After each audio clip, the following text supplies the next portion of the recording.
Welcome to Samba Samba. Enjoy the video. You start by confirming what changed: recent drivers, updates, or new hardware. Once done, boot straight into WinRE using Settings or Shift plus Restart and choose Troubleshoot Advanced options. Make sure to enable Safe Mode with networking so you can download tools and drivers if needed. While in Safe Mode, run a quick file system and memory check. These narrow down hardware versus software causes. You'll act fast now. Identify the suspect driver or update before uninstalling or rolling back to prevent repeat failures. You'll run targeted repairs to fix corrupted files and drivers. First, open an elevated command prompt and run chkdsk/f on the system volume, then sfc/scano to repair protected files.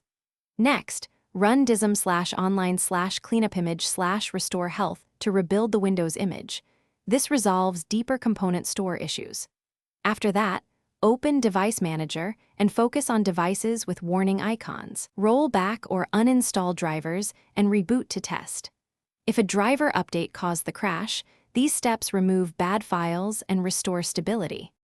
You finish by reinstalling only verified, signed drivers from the OEM site and updating Windows normally.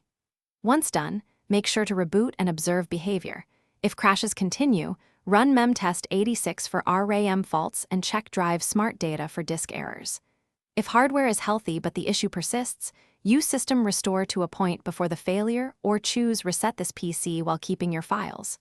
One key tip: if recovery fails, preserve logs, event viewer, minidumps before major resets to assist troubleshooting.